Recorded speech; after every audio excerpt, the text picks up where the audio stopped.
Hello, ladies and gentlemen. Welcome to the very first episode of TGC Talks. I'm your host, Bhupendra Singh. Trees and turf are the topic of today's talks. Trees, the most loved and most misunderstood part of a golf course. Trees are not just background decorations. Trees are not just shade, birds, and aesthetics. Trees are the reason why some courses become iconic. And trees are also the reason why turf struggles and the course struggles too. So, in a way, if you understand trees, you start understanding everything else: drainage, irrigation, turf recovery, disease pressure, and playability. And that's why episode 1 begins with trees. Let me start with a simple truth. Everybody loves trees. Especially in India, trees are emotional element. We had been worshipping them for ages and for a good reason. A big tree feels like a history, it feels like identity, like life itself. People take photos under it, people meet near it. And on golf courses, trees also represent luxury. Because when someone walks into a golf course for the first time, they don't say, "Wow, what a great game golf is." No, they say, "Wow, what a beautiful place." And the beauty they refer comes from open green space and trees. In fact, I have seen many people visiting golf courses for the first time not because they wanted to play golf, but because they wanted to experience nature. However, they all end up being a golfer is a different story. So, trees actually become part of everyone's golf memory. But here is the question: do turf and trees always go together? Can a golf course be world class with fewer trees? Can a golf course be good even with almost no trees? And on the other side, can a golf course look amazing with trees but play poorly? Today, we'll explore this topic not like a classroom lecture, but like we are walking together on a golf course and observing what really happens between turf and trees. Every year, tree plantation drives are a norm, and everyone feels like planting a sapling. But where's the space to plant trees in an already paved concrete city? And even if some neighborhoods do have space to accept trees, who has time to take care and nurture the small saplings for next few years? But how about golf courses? They always have space and also people to take care of every plant.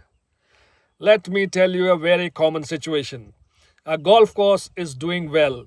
The fairways are decent. The greens are rolling well. Members are playing, and then one day, after first monsoon showers, during a committee meeting, someone says, "Course looks good, but we should plant more trees." And everybody agrees. Because who will say no? If someone says plant trees, it sounds like a noble idea, and it is indeed. Even golfers love this idea. They say, "This hole is too open. This fairway needs framing. We need more separation between hole 5 and 6. It will look more premium." And then the tree plantation starts. In the beginning, it looks very exciting. Small saplings are planted, people click photos, someone writes a small board, "Tree Plantation Drive, Golf Club Environment Initiative," and everybody is so proud. But what happens next? Nothing happens immediately. For 1 year, 2 years, maybe three, things look fine, but then slowly, quietly, the trees grow and the problems too. The complaints come suddenly. A golfer says, "Why is turf weak here?" Captain says, "Why is the grass always thin in this corner?" And a committee says, "Superintendent, your maintenance quality is going down." But the truth is, the decline was not sudden. It was gradual. Trees didn't damage turf in one day. They changed the environment slowly. Now let me paint a picture. Imagine a green or a tea. In the morning it gets sunlight for maybe 1 hour, then shade comes, and in the evening again shade. So the turf is living in a low energy life. It's like asking a person to work all day with no food. Eventually they will collapse, so the turf collapses. And then we apply more fertilizers, more water, more pesticides, more renovation, more effort. but the environment remains the same, so results remain limited.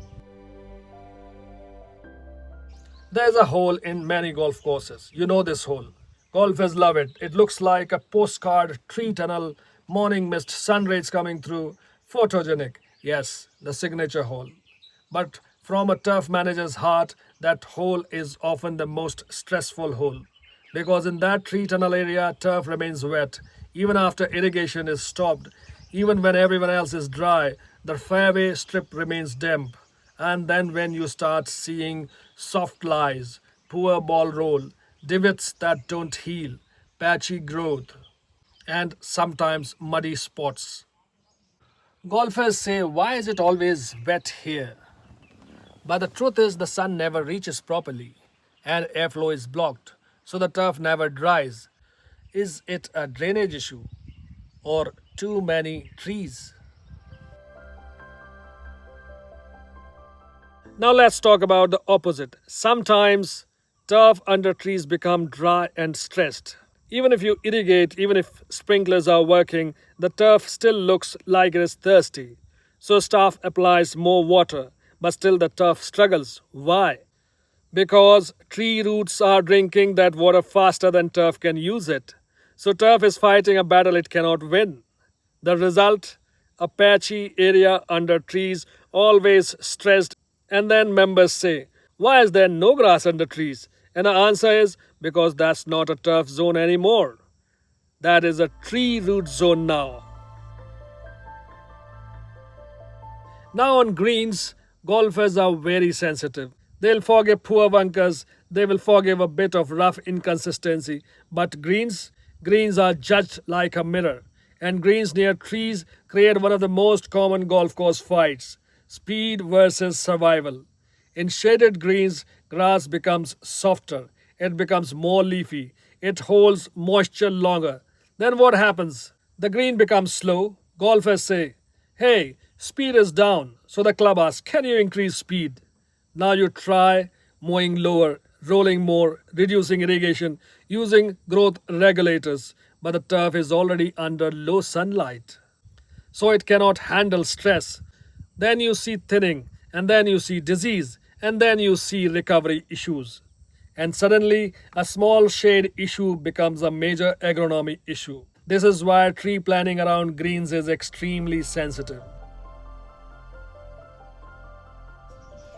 Too many trees in the golf course. Here is the reality.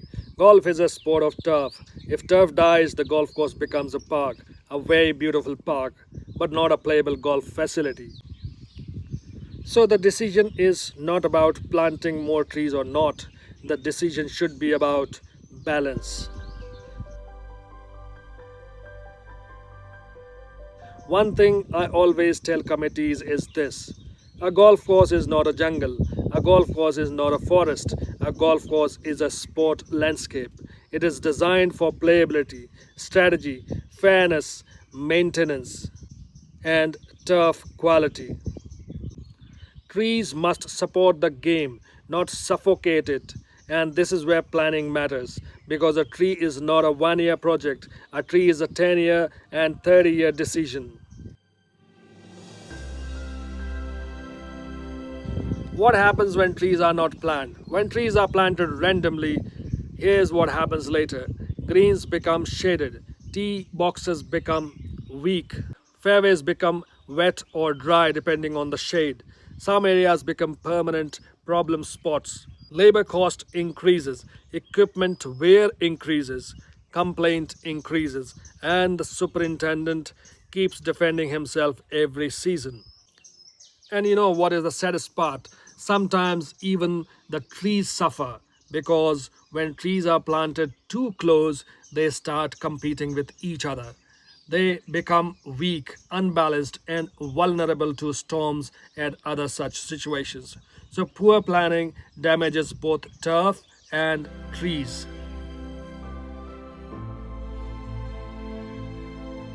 Now, someone might ask, okay, so what if the golf course is already mature, trees are already there?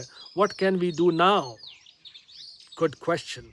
And this is where I say, you don't have to become extreme. It's not about removing trees, There could be other ways too that can help the struggling turf: selective pruning, canopy lifting, air corridor creation, root barriers, shade mapping, precision irrigation, effective drainage, and so on. So it's about planning the way forward and correcting things smartly. And look for the strategy that can help the grass breathe and grow for a better golfing experience of golfers.